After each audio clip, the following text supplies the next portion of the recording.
use mostly for this presentation. Yeah.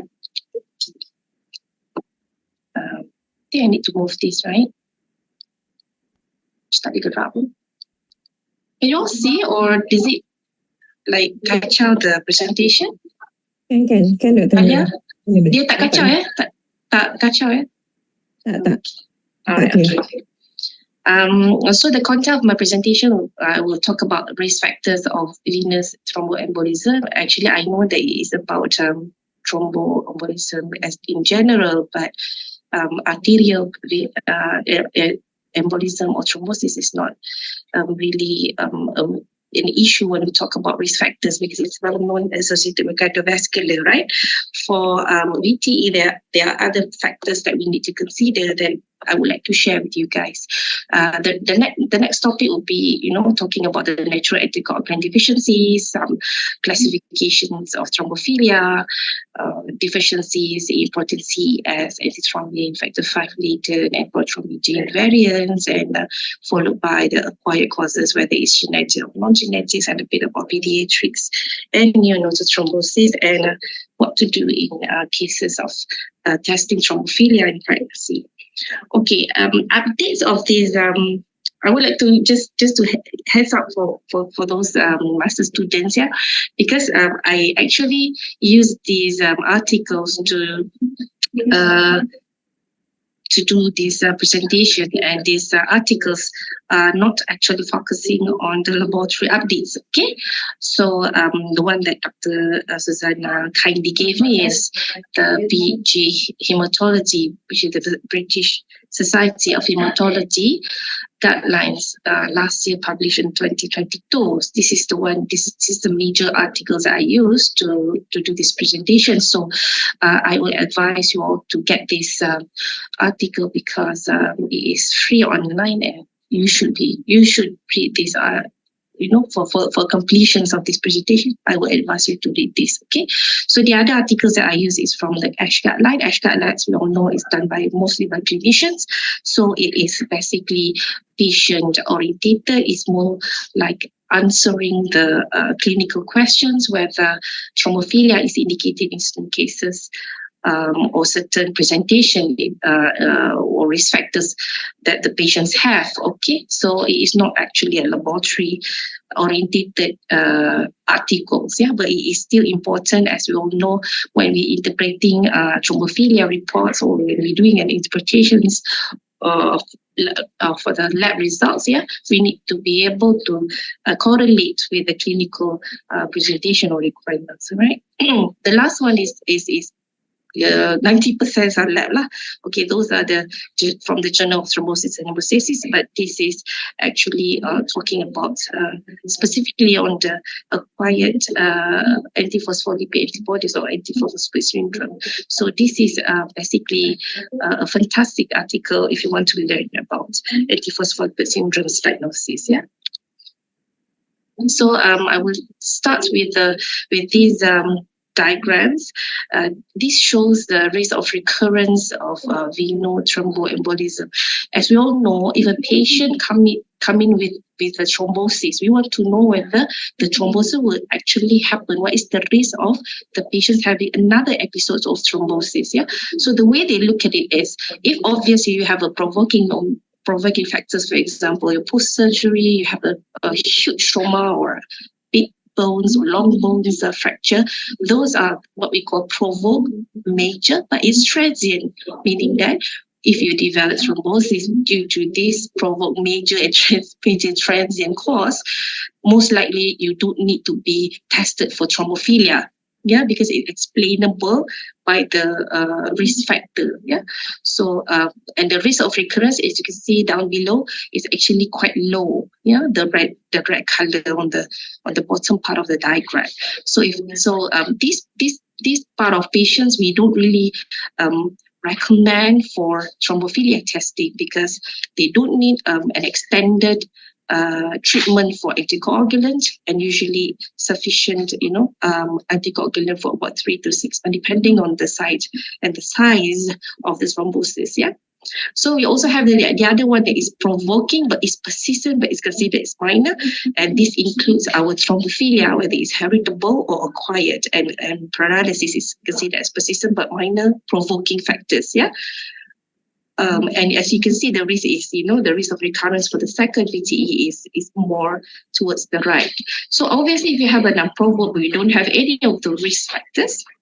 Okay, so if you have patients who has no other history that can explain the first episode of thrombosis, so these patients actually have very high rates of recurrence, and usually the clinician, the ASH guidelines actually recommends for indefinite or lifelong treatment of anticoagulants. So once the clinician decided that the patient needs to be on a lifelong anticoagulant, there is no questions whether the thrombophilia is positive or not. So in those type of patients, usually the recommendation, the suggestions that they made is there's no need to screen for thrombophilia in unprovoked, no risk factors patients, because it won't change the management. Yeah. And we also have those patients that have persistent major provoking factors like cancers and malignancy. We all know that cancer is a thrombotic disease, and of course the treatments of radiotherapy and chemotherapy comes with another increased risk in thrombosis. Okay, so these are sort of patients on the right side. The ideas of having thrombophilia testing on them are not really recommended, because you actually already decided to put them on anticoagulants. Yeah. So this is taken from the ASH guidelines 2020 on VTE and pulmonary embolism. I think it was pulmonary embolism treatment. So they have divided the risk factors and venous thromboembolism into two parts, where there is a transient risk factors, or whether it's a chronic with persistent risk factors. Yeah, they actually put them into two categories. They have specified, how long is the surgery last for, what is the type of anesthesia, admissions, how many days. So it's very specific recommendation. And for me, who sit on the chair in the lab, I have no idea that this type of risk factors actually existed. But I suppose, as a clinicians who see patients, it would probably be easier for them to categorize the risk of the patient. Yeah, not so much for us, but for clinicians, it's actually very beneficial.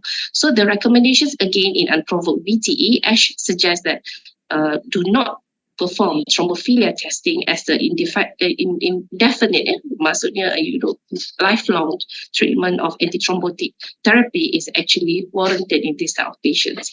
And those patients who have a VTE provoked by surgery, they only need to complete non-primary short-term treatment. They don't need to extend because the recurrence rate is low. So ASH said you don't need to perform thrombophilia testing in this type of patient.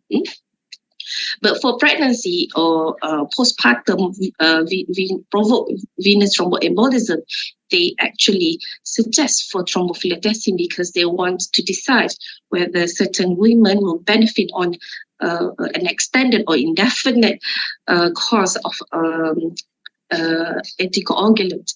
I actually personally haven't encountered this yet, but this is what we are doing now, having an updates about what's going on out there.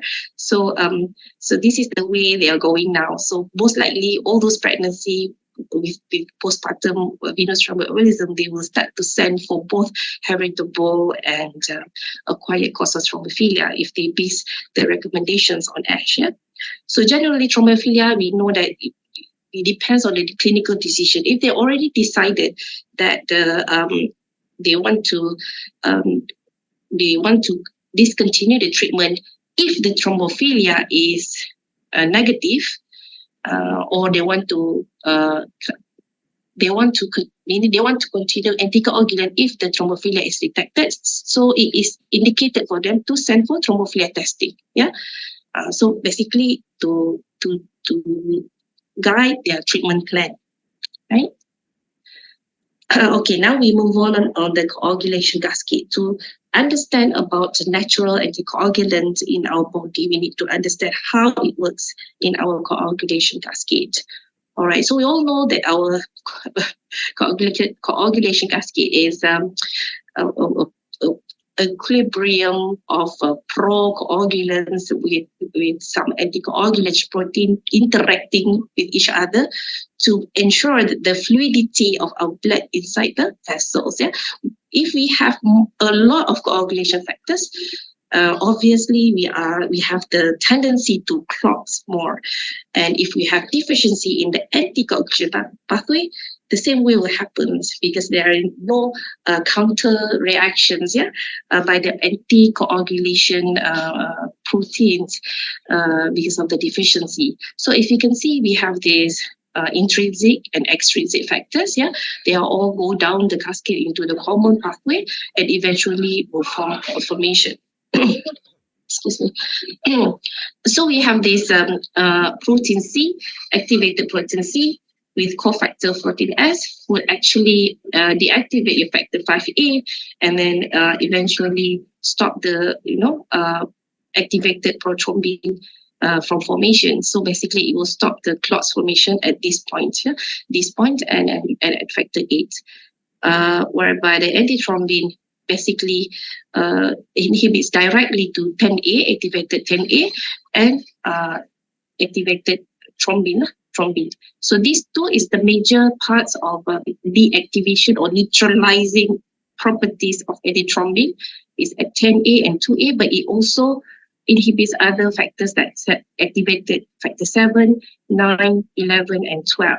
So increase when you have a mutation, a mutation in antithrombin, what happens is they actually gain, or they call it as gain of function mutation, meaning that there are increased production of antithrombin. When there are increased production of antithrombin, we go and inhibits all these factor. Sorry, we are talking about deficiency here. So, so the deficiency of these factors causing all these activated factors cannot be neutralized. It cannot be neutralized, so it will continuing down the pathway and forming clots, thus increasing the risk of having a thrombosis. There's another one here called the tissue plasminogen activator. If you all know, TPE is actually used for treatment of MI. So what it does is it cleaves the plasminogen into plasmin, and this plasmin is the one that causes fibrinolytic. It will actually dissolve the clots. So that's happened in a myocardial infarction. So if we have a increase in inhibitory effect to this enzyme, which is the PI1, the plasminogen activator 1, if the inhibitor is high and it causes TPA to be low, so this plasminogen cannot be activated, so the clot formation would remain. So those are the areas that you need to know when a patient, we are talking about heritable condition, or natural anticoagulant that's happening in our body. So if we don't have this in place, the risk of thrombosis is higher. Okay.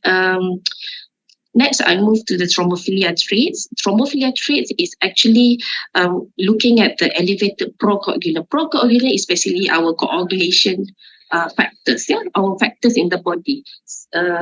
It is something that we are born with, so it's lifelong, and towards across the world, we have a lot of genetic variants, and obviously some variants tend to have more, the concentrations of that factors are higher than the rest of the world.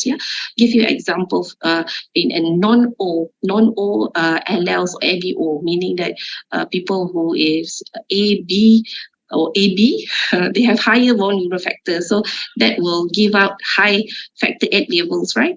So compared to people who are O positive or O ABO group, so they have higher levels of factor 8. So this is what we call variance between along, across the world. But it has been shown that although this procoagulant can be higher in certain variants, you need some kind of acquired comorbidities like obesity, inflammations, or some risk factors that I've mentioned before to actually develop thrombosis.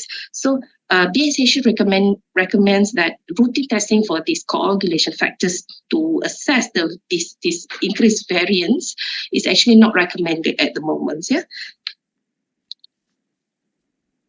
Now we look at the classification of thrombophilia. Okay, I think everybody knows when you talk about thrombophilia, we are talking about the heritable type, the one that is hereditary, the one that actually caused by genetic mutations and have family history of thrombosis. So, and the other parts of the thrombophilia would be the acquired ones, and it's mainly we are talking about antiphospholipid syndrome. This is the normal classification that we usually do, and we know that in the hereditary thrombophilia, we are talking about the deficiency in the natural anticoagulants. And some of the factors that is abnormal, for example, factor V Leiden and prothrombin gene, or these are the one that gain of mutation function. So they actually cause increase, for example, prothrombin gene. It cause increase in prothrombin, yeah? And factor V Leiden is actually causing an deactivation of the cleave site for the protein C to bind. Yeah, so antithrombin and protein C and S is actually deficiency in the quantity, yeah? Not the function. Okay, so this is the normal thrombophilia classification that we all know, all right? But the BSH guidelines that I showed you earlier, the article that I showed you earlier has included another classification called the genetic acquired. So we have the genetic heritable that I mentioned before, and the non-genetic acquired antiphospholipid syndrome. And now there's another one called the genetic but acquired. We all know about this. We all know about PNH and MPN can cause thrombosis, but it was never actually put under the thrombophilia classification. So I thought it was really interesting for them to actually include these two diseases, these clonal proliferations or normal cells, under the acquired genetic traits for thrombophilia classification.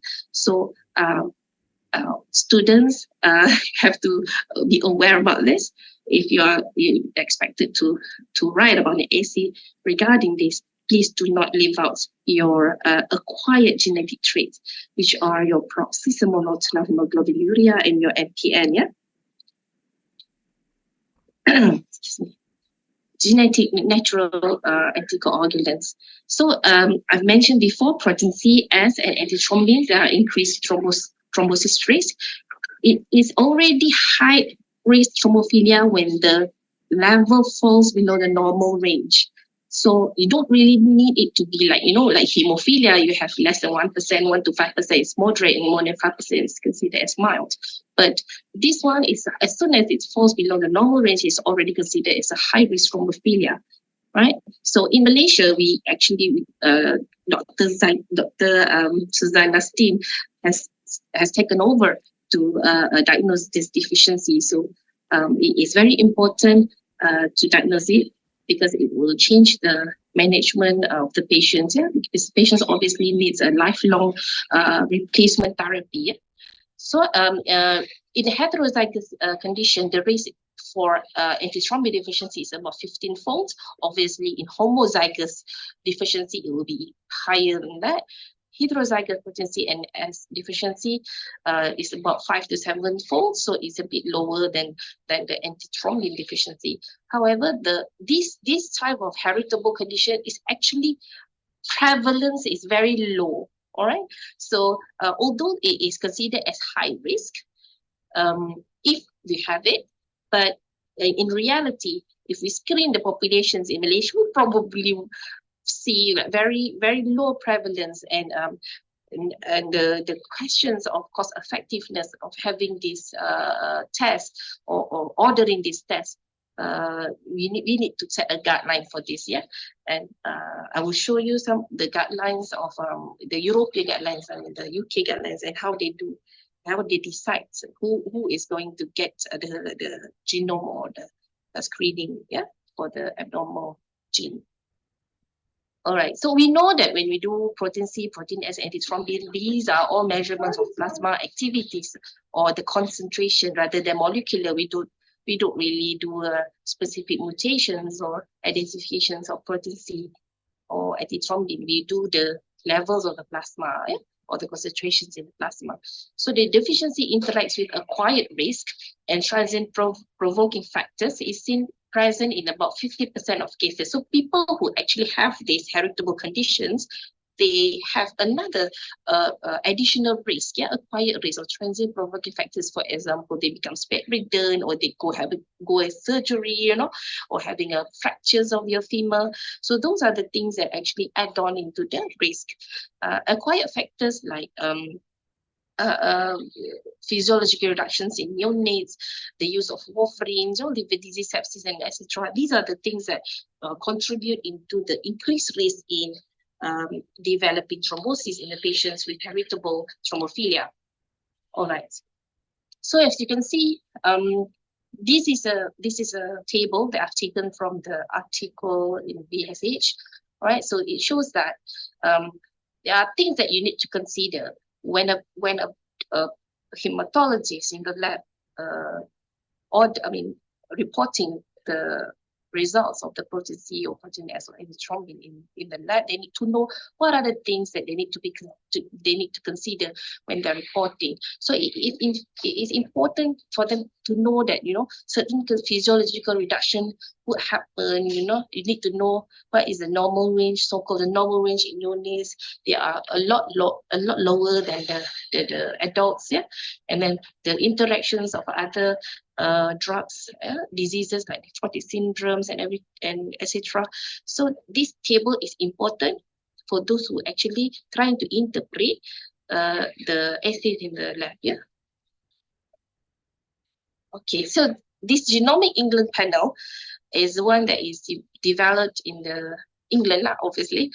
So what they do is they have a list of mutations, known mutation panel to detect these heritable conditions. So how they actually decide which patients get to do this panel is that they have layout of some criteria. But the first thing is they need to make sure that the clinical features is slightly caused by the gene mutations. The monogenic venous thrombophilia is caused by genes, not caused by like provoking factors, major provoking factors like fractures or major surgery. It has to be with the likelihood cause is from the heritable venous thrombophilia. So they need consultant hematologists or clinical geneticists to actually decide whether it is the clinical presentation of the features is actually towards the heritable thrombophilia. So a common or a general physician will be able to order this test. Second is targeted to venous thromboembolic disease at less than 40 years old. So 40 is already the cutoff. So if anyone is more than 40 years old, they won't get this test. And they need to have a spontaneous, or if it's not spontaneous, probably just a weak environmental risk factors. And they also need at least one first degree relative with history of thrombosis. So there are certain criteria that need to be met for them to actually get this test done. All right. And then if they want to do this test, they also need to know whether this test will actually impact the clinical management. So the recommendations at present, genetic testing for antithrombin, protein C, and protein S should be performed when the results will actually influence the management. And testing for deficiency of physiological anticoagulants need to be done after 3 months of anticoagulant for acute thrombosis. So basically, if they want to do this, because most of the deficiency, we are doing the activity and the concentrations, so we are not doing molecular. So we need to make sure that the test is done after the completions of an anticoagulant at least 3 months apart. Okay, we move on to factor 5 laden, prothrombin variants, and other genetic variants. Sorry about the overlap because mine is from Microsoft Word, Microsoft Office. When it goes to this computer, it becomes like this. I'm sorry about that. But anyway, so when we talk about factor 5 laden and factor 2 is prothrombin. So prothrombin mutation, point mutation, guanine at the 20-21-0 to adenine. So this is point mutation, happens in prothrombin. Okay, but factor 5 laden and this prothrombin mutation, okay, this is considered as low risk thrombophilia. Low risk because the risk of first VTE for these two conditions is not that high. For factor V laden, it's about 5-fold. For prothrombin, it's about 3-fold. So it's not as high as the one that I told you earlier, like antithrombin and protein C and S. It is a lot lower than that. Okay, and the prevalence of this mutation is even lower, and it is mostly in European regions. It is basically rare or even absent in sub-Saharan and in East Asia. And similarly with the prothrombin gene mutation. So basically, we are no longer, I was told that we are no longer offering factor V laden because of this rare occurrence in our region. But what we do in the lab here in the HTAKL, they actually offer for abnormal protein C pathway. So that one they can do. So basically, other variants, obviously we have other variants that can potentially cause thrombophilia, but they are just too small for them to be included in the thrombophilia panels.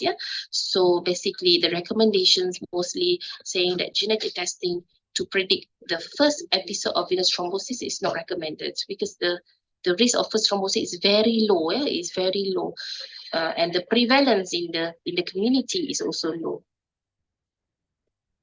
Right. So the BSH recommendations for heritable thrombophilia screening is only for those after a venous thrombotic event, meaning that to predict recurrence, so not for the first line. I mean, as to predict the first event of thrombosis. It is probably for recurrence, to predict recurrence. However, it is not recommended as a routine. So they need to be selective, like I showed you before, the England panel, right? So they are quite selective to decide which individuals will actually benefit with the panels that they are doing. So again, we do not recommend offering routine thrombophilia testing, even for the first degree relatives of people with history of VTE. They don't even recommend this. And if they want to do a selective testing in a asymptomatic first degree relatives, what they do is they only consider for protein C as an antithrombin only if this will actually influence the management. Again, if it won't influence the management, there is no point of doing this test because it is quite expensive. So genetic testing for other variants, again, is not significantly linked to thrombosis, and at the moment it is not recommended. ASH as pro to clinicians. ASH is always pro to clinician. So they have a different approach. They say that if thrombophilia testing, we may consider if the individuals have multiple family members with venous thromboembolism, and if the family member with the VTE is young, they're young, and then they prefer to be excluded, and then they put in the low cost of the screening. So I'm not sure how much is it, how much the cost of heritable thrombophilia testing in the US. But I'm sure if it's molecular, it will be quite expensive. So a positive family history is defined as having a first or second degree relative, not just the first degree. They also consider a family history includes the second degree relative VTE. Right, so I've finished the heritable. I think about half an hour. I got another about 20 minutes. So I'll move on to acquired genetic traits. Okay, acquired genetic traits, these are the ones that we all have been doing in our routine work as hematopathologists, but we have never included these two under the thrombophilia test, under the thrombophilia classification. But we know that PNH is acquired clonal stem cell disorders that cause an expansion of abnormal cells. These abnormal cells is due to this bigger gene mutation resulting in the deficiency or absence of GPI anchored proteins, including CD55 and CD59. So they are prone for intravascular hemolysis. and then they also prone for thrombosis, especially those the unusual site thrombosis, the splenic, the cerebral venous thrombosis. So these unusual site of thrombosis, we always think about PNH. Excuse me. And up about 10% of PNH presented with thrombosis, and they noted that if the clones are actually affecting the neutrophils, and the clone is very big, more than 50%, the cumulative 10-year thrombosis incidence is about 34.5% compared to 5%, around 5% for those with clones less than 50%. Sorry.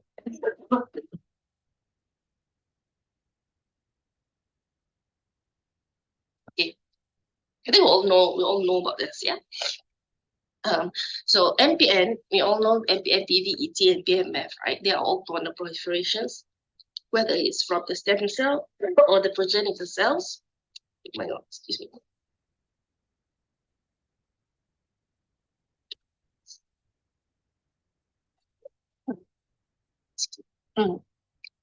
So MPN, we need to know whether they have the JAK2 mutations or other type of mutations that we all know, calreticulin, MPL, or JAK2 exon 12. Yeah, these are all associated mutations with MPN. But the closest to venous thrombosis would be JAK2 and also the calreticulin. So these two are the most mutation that actually increase the risk of thrombosis in MPN. Oh my goodness. Excuse me. Okay. So the BSH recommendations would be testing for PNH in patients with thrombosis at unusual sites, I told you. But we also need to know, because PNH is not easy to be diagnosed, but it's not easy. So you look at the site of thrombosis, and also we need to look at the hematological parameters, whether it's affected or not. We need to have an FBP suggesting of PNH, and also other evidence of hemolysis. Okay, sorry. So testing for MPN panel, like JAK2, calreticulin, and MPL mutations is important. And this we already been doing, correlating with ABC and bone marrow findings. And testing for JAK2 mutation in patients with splenic vein thrombosis or cerebral vein thrombosis in the absence of clear propagating factors and a normal MPC. So all this we need to make sure we exclude them. And I'm sure you all have no problems of doing this, yeah? Okay, this is where I am well versed about this topic compared to the others, which is antiphospholipid syndrome. But unfortunately, my voice has become very hoarse. Excuse me. Okay. So antiphospholipid syndromes, the update is mostly we are talking about the indication in terms of the clinical point of view, whether this condition should actually benefit if we run antiphospholipid antibody test, right? So I'm not going to touch on the laboratory aspects, because if I touch into the laboratory aspect, 1 hour would not be enough, It's a long, confusing pathway algorithm when we're talking about laboratory diagnosis. But so I'm just going to focus on the indications. We all know that antiphospholipid antibodies, they are heterogeneous, meaning that there's not one type. It is a group of abnormal antibodies, and it causes a prolonged APDT. So it actually affects the phospholipid-dependent coagulation test, giving out an impressions of bleeding disorders. For those who are not really familiar what's happening, because it is used, they use the words anticoagulant in lupus anticoagulants, but it's a misnomer because it's actually causing thrombosis rather than bleeding. But I'm sure you all know this. So you know that we actually only detecting anticoagulin, lupus anticoagulant, and anti-beta-glycoprotein in our lab. Other antibodies that associated with actually antiphospholipid antibody we are not offering, but some research lab in academic like or UKM, they may actually do this for research purpose. But at the moment for laboratory diagnosis, when we want to diagnose antiphospholipid syndrome, these three antibodies are the only antibodies that is used for the diagnosis. So other antibodies, it is still not included into this diagnosis criteria. So we all know when we want to diagnose APS, we need a clinical presentation, either a thrombotic presentation or a pregnancy morbidity or pregnancy loss. And this one is we just need one clinical criteria to plus together with one laboratory criteria to diagnose APS. We all know about this. It is still we are still using this to diagnose an APS. So clinical features of APS, together with the positive APL results, will have this classical antiphospholipid syndrome in red color. So what happened if the patient have clinical features of antiphospholipid syndrome but negative for the laboratory test? So they falls under this magenta color box, which is the seronegative antiphospholipid syndrome. So they falls into here. They have the thrombosis, they have the recurrent pregnancy loss, but when you test them when you try to test them for antiphospholipid antibodies, you couldn't detect the antibody. All right, so they become SNAPs, they fall into this category. And you also have this green color, or even a bigger box, for those who actually have a positive antiphospholipid results, but they actually don't have the clinical features of APS. For example, patient with connective tissue disease, SLE, they go and run the test, for connective tissue disease. So they picked up the antiphospholipid antibodies, but they don't have the clinical presentation of thrombosis or any pregnancy morbidity, so they fall under this one. Either they are pre-APS, probably later on they will develop some kind of clinical presentation, or they will always be a positive antibody, but never a syndrome. Right, this one I'm already okay. So I can tell you what's written there here. LA is actually the most compared to there are three types of the antibodies, right? LA is the one that is most associated with the thrombotic risk compared to the other two. All right. So if you are positive, or if you have a patient with positive LA, so that one is the most predict the thrombotic events in patients who has APS, compared to the other two. Obviously, if you have all three positive, the thrombotic risk is even higher. All right.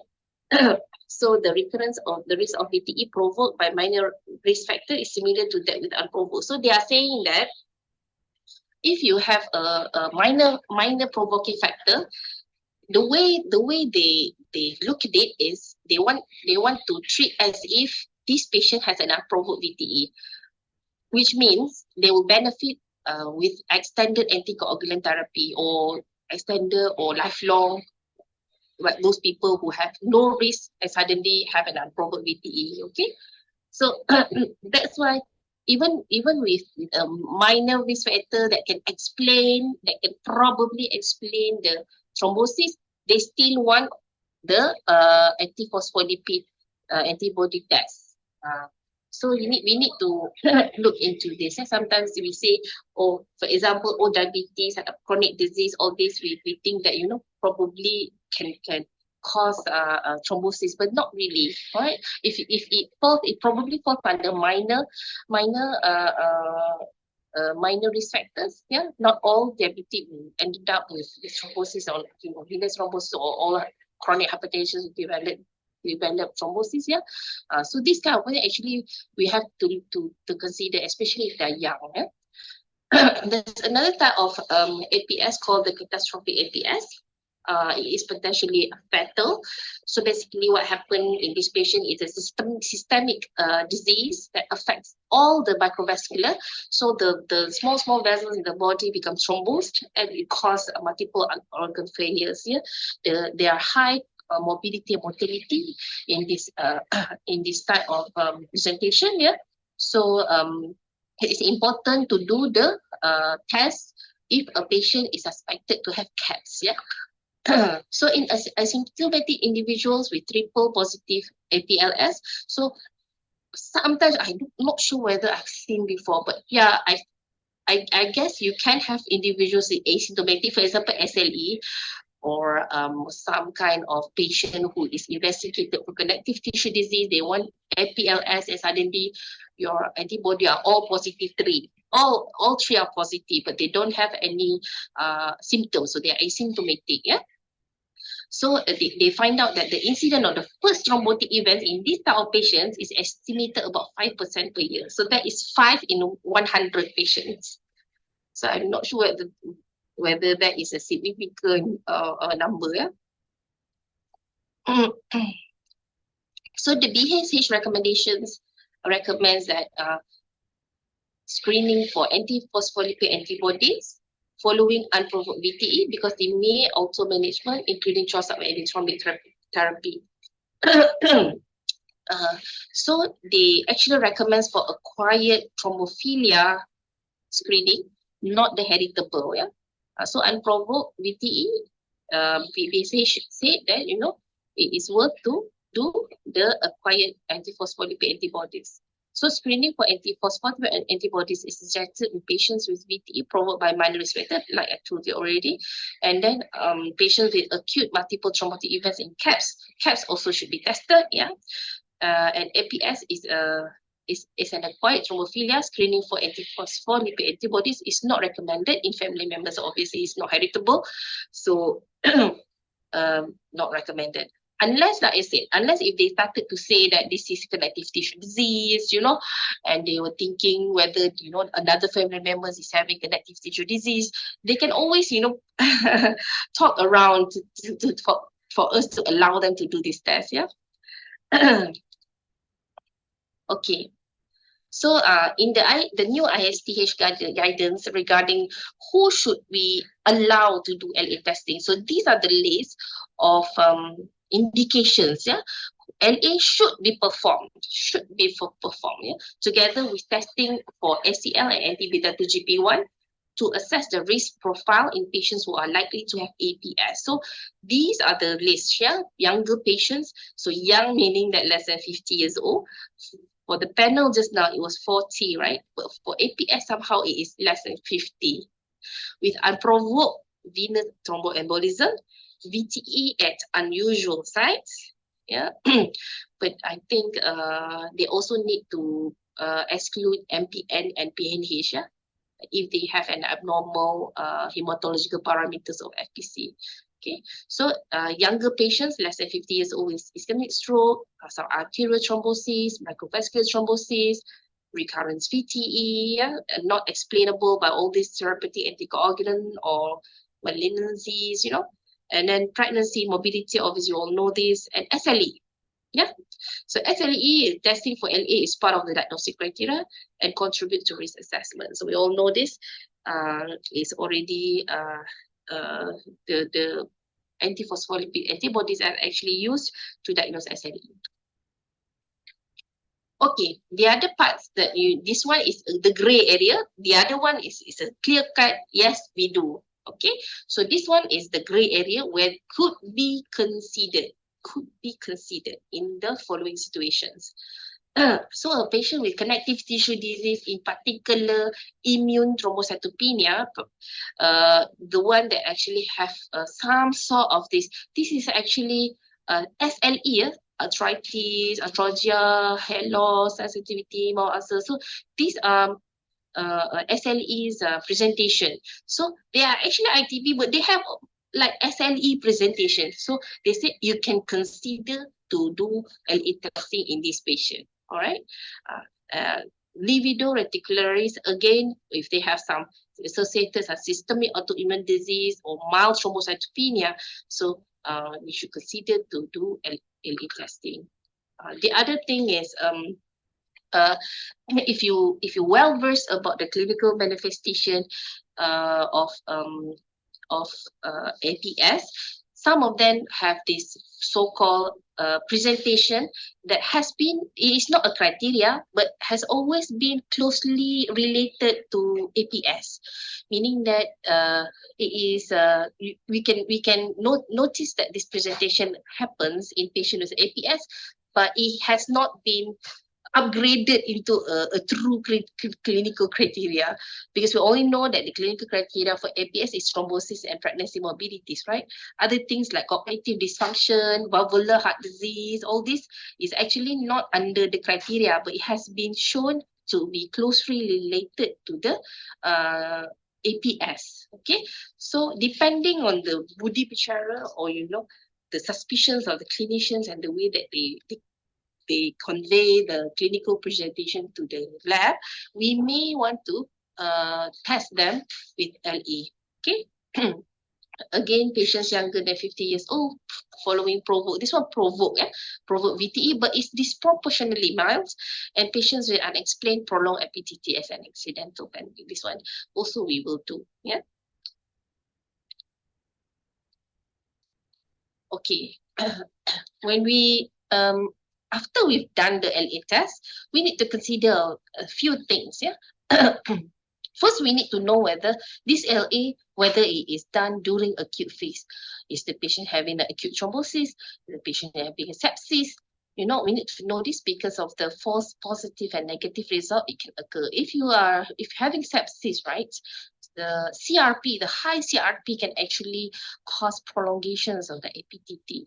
All right, falsely high, falsely prolonged, because of the CRP. And it's correlate with the concentration of the CRP, meaning the higher level of CRP will cause the even longer APTT, right? A negative result will happen if you have very high factor VIII. So factor VIII will cause shortened APTT time, yeah?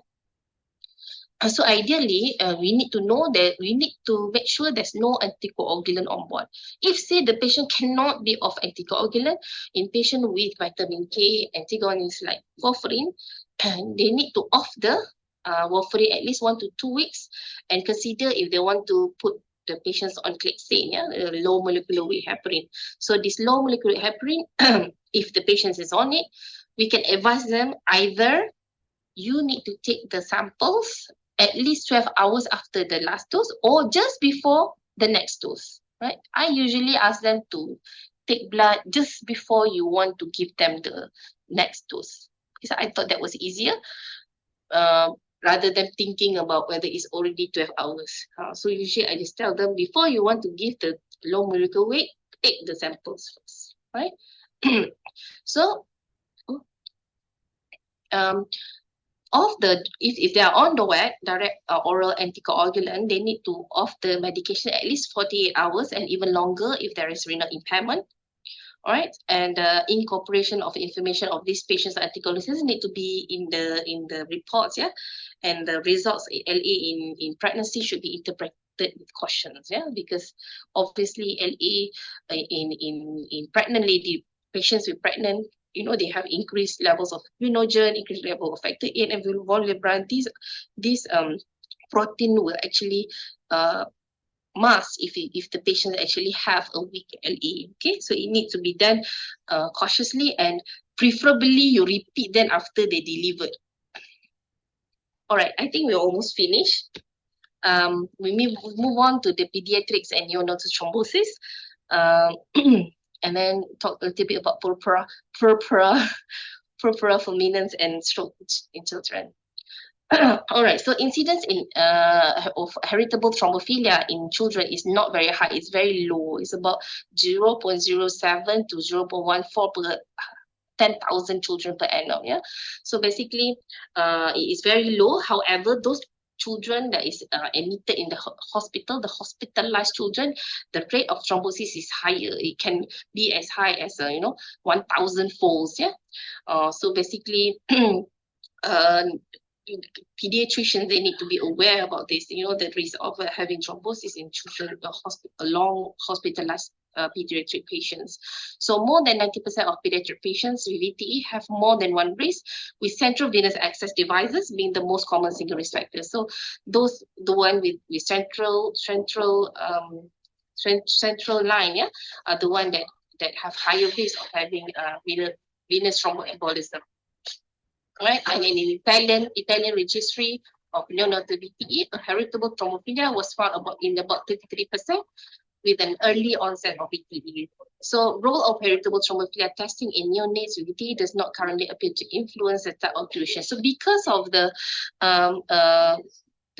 findings of the heritable thrombophilia does not affect the treatment, so there is no actual reason why you want to do it, because the duration and the choice of treatment does not affect by whether these children have the heritable conditions or not.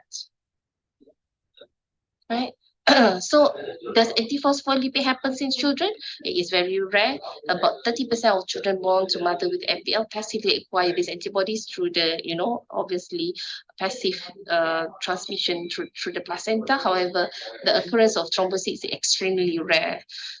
Usually what happens, similar like SLE and other connective tissue disease, if they have a mother with connective tissue disease, it will cause low platelets or those type of findings rather than an actual clinical thrombosis, is more likely to affect the parameters rather than the actual clinical. So nonetheless, extensive and unexplained thrombosis in children could be due to CAPS, and testing for antiphosphate really should be considered. Yeah, CAPS is very rare, but it is very important to diagnose them, because it has high morbidity and mortality. Okay, now we talk about purpura fulminans. Patients with neonates and children with purpura fulminans should be tested urgently. So purpura fulminans is basically a clinical condition where you have a thrombosis at your microvascular levels. Protein C and protein S usually is very low, and usually in heterozygous condition it is not that bad, because in neonates they have already low factor protein C and S because of physiological reduction. So sometimes they will develop this condition, but they may not if the level is not low enough for them to develop this purpura fulminans. But we've seen patients with homozygous protein C deficiency with the typical classical purpura fulminans, the blackish buttocks and the areas of, impingement into the surfaces. So all this will cause ischemic thrombosis. And thrombophilia screening is not routinely recommended for neonatal stroke. Neonatal stroke is basically in neonates, the pathophysiology is not the same. The stroke we all know is a arterial stroke, right? So a lot of times it is because of that abnormality of the arterioles, in the brain, okay, and then worsen with sepsis or this type of condition would provoke the neonatal strokes, but not actually caused by an actual thrombophilia per se. So in neonates with multiple unexplained thrombosis, especially with clinical evidence, again, CAPS should be tested for antiphospholipid antibodies, and heritable thrombophilia should also be considered. Obviously, CAPS is life-threatening. If you suspect, you don't argue with the clinicians, you just go ahead and do it. So in pregnancy, what we should do is testing antithrombin deficiency may be considered in pregnant women with a known family history of this deficiency or evidence of heparin resistance. Okay, so antithrombin, we know that it is a high risk heritable. So if they have a family history with antithrombin deficiency, the BSH recommends pregnant ladies to actually do this. In women with history of unprovoked VTE, testing for APS, it should be performed. We all know this, unprovoked VTE, you should do APS. We recommend against heritable thrombophilia screening in patients with pregnancy complications like recurrent miscarriage and adverse pregnancy outcomes. So heritable thrombophilia here, I think it's the protein C, protein S, your factor 5 laden. So those are the things that is not related. It's very low risk in patients with recurrent miscarriage. For women with recurrent or late pregnancy loss, screening for antiphospholipid, again, antiphospholipid antibodies can be considered, and the antiphospholipid antibodies should be avoided during pregnancy, like if we can delay, this is not going to change the management. Usually, if they suspect the obstetrician, they will straight away start aspirin or low molecular heparin to the patient. Okay, and postnatally, they can wait after 6 months if they want to send all these investigations. It is more to know whether this patient, to stratify the risk of the patient for the next pregnancy rather than to change the management during the patient's course of pregnant. Yeah, so it's basically to plan for next pregnancy rather than to alter the current management. I think that's me. That's almost 1 hour. I'm sorry about the cough. Are we allowed to have question, Alia? Yes, yes, definitely. Thank you. Thank Okay. you, Lisa, yeah, for the elaborative lecture. Anybody has questions? Nothing in the chat box? No question. Alhamdulillah. Sure Semua ke dah tak ada pandai. question? Pandai, Di. No problem. No question. Oh, You nyak je. So, tak ada eh? Ada. Thank you so much, Yeah, on everyone. time. Yeah, All yeah. the best. Thank you. Thank you Okay, so Dr. much. Nick. See you Yeah. later. Thank you. All right, see Bye. you. Dr. Haniza also is willing to share PowerPoints with you. Okay, later ya. I give to Dr. Nick. Okay, thank you. Okay, bye. Okay, I think now we come to our